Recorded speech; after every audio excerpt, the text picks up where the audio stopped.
Assalamualaikum warahmatullahi wabarakatuh. Alhamdulillahirabbil alamin. Hamdan syakirin, hamdan na'imin, hamdan yuwafi ni'amahu wa yukafi'u mazidah.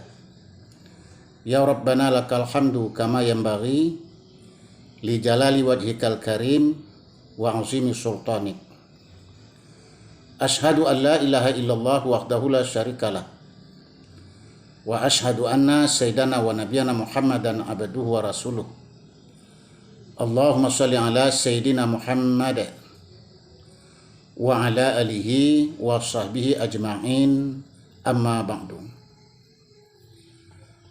Kaum muslimin yang berbahagia, pertama kita bersyukur kepada Allah Subhanahu wa taala yang telah melimpahkan rahmat dan kurnia kepada kita semua, yang mana pada saat ini kita masih diberi kesempatan olehnya sehingga kita dapat bertemu dalam tausiah yang pendek ini.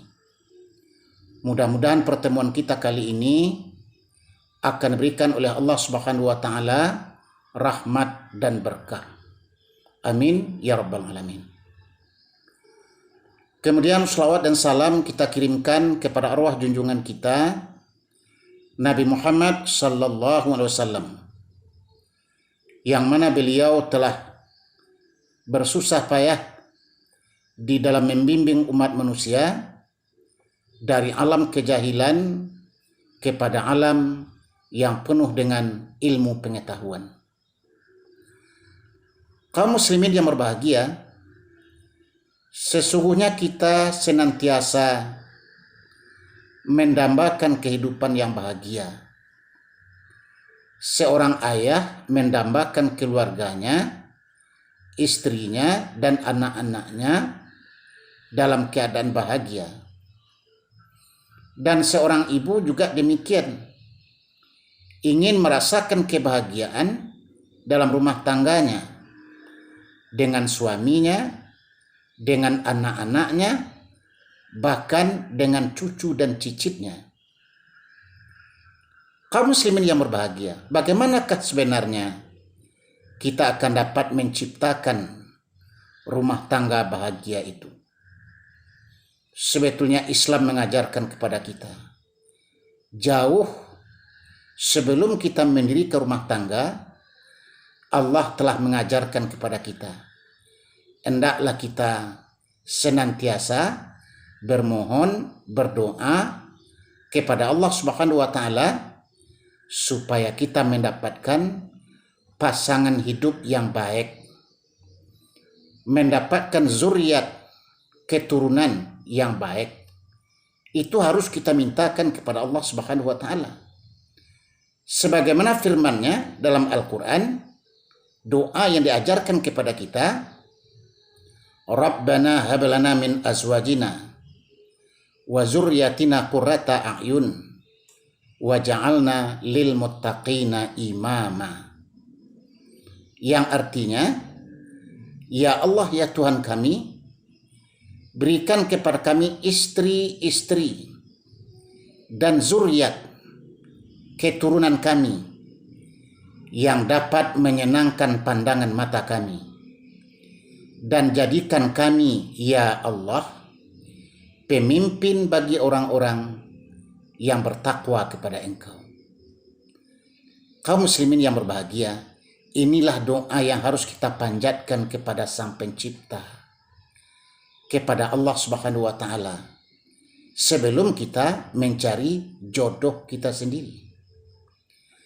Yang pertama kita mintakan kepada Allah, Allah anugerahkan istri atau suami yang sifatnya qurrata a'yun, istri atau suami yang dapat menyenangkan pandangan mata kita, dipandang bikin pandangan kita sejuk, bikin pandangan kita enak, menyejukkan pandangan mata. Demikian juga dengan zuriat, kita mohonkan kepada Allah Subhanahu wa taala, kalau Allah berikan zuriat, keturunan, anak-anak, hendaklah anak-anak itu dapat juga menyenangkan pandangan mata kita. Bagaimanakah pasangan hidup atau zuriat yang dapat menyenangkan pandangan mata? Kaum muslimin yang berbahagia, kalau kita pergi kepada pasangan hidup yang dapat menyenangkan pandangan mata, seorang istri misalnya, ialah istri yang taat kepada suami, yang melayani kebutuhan-kebutuhan anak dan suaminya, dan tahu dengan kewajiban dan tanggung jawabnya sebagai seorang istri. Akhlak dan budi pekertinya, akhlak dan budi pekerti yang mulia, yang membanggakan, yang menjadikan suaminya syukur dengan akhlak dan budi pekertinya tersebut. Inilah istri yang dapat menyenangkan pandangan mata. Sementara suami yang dapat menyenangkan pandangan mata adalah yang pertama yang taat kepada Allah, yang kedua bertanggung jawab kepada keluarganya, yang sifatnya melindungi dan mengayomi keluarganya, baik dari segi keamanannya, dari segi tempat tinggalnya, kecukupan perbekalan makan dan minumnya, pendidikan anak-anaknya, dan lain-lain sebagainya. Inilah suami yang dapat menyenangkan pandangan mata. Dan bagaimana pula dengan anak-anak yang dapat menyenangkan pandangan mata orang tuanya? Ialah anak-anak yang taat dan berbakti kepada kedua orang tuanya, tidak suka ngomel ataupun membentak kepada orang tuanya. Dia patuh dan dia menurut apa dikatakan oleh orang tuanya.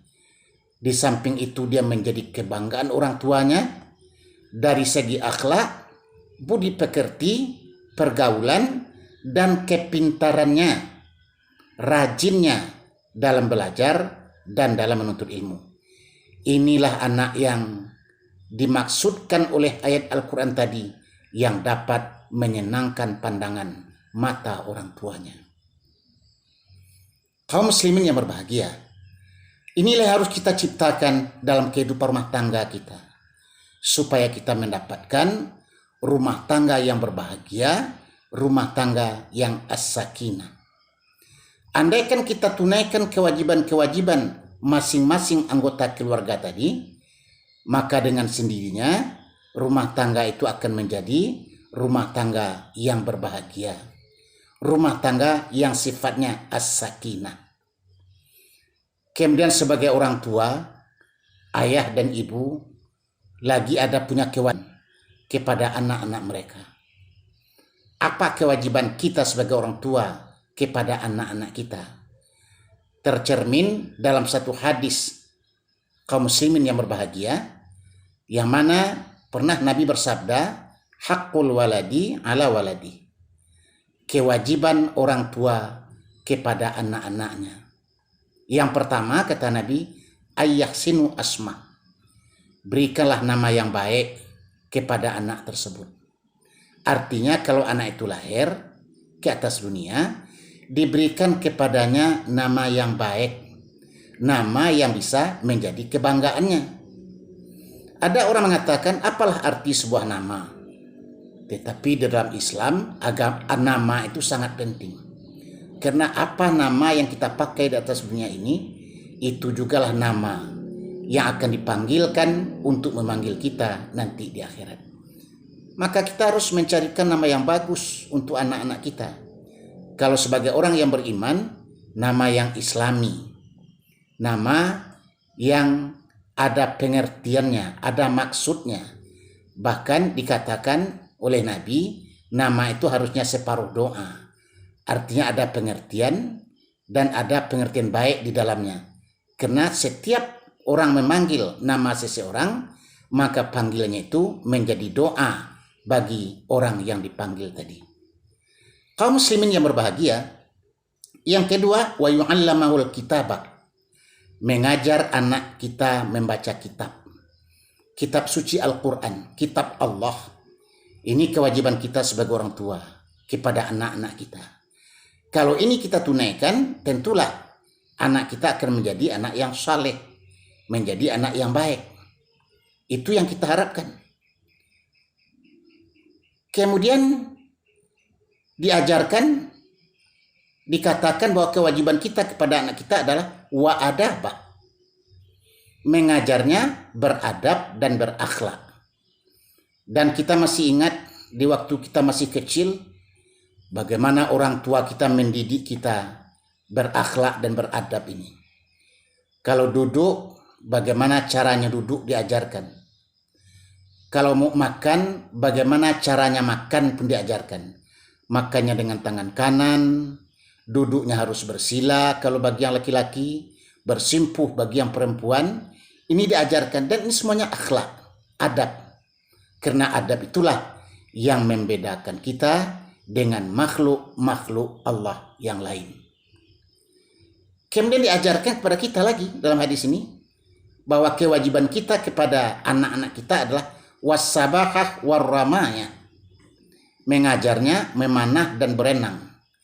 Ini ada ulama yang menyimpulkan artinya mengajarnya berolahraga biar badannya sehat.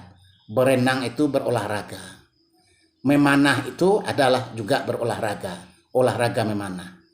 Tetapi ada yang mengatakan bahwa memanah itu adalah diperlukan di waktu berperang. Andaikan pada suatu waktu dia terjun ke medan perang, dia sudah bisa memanah.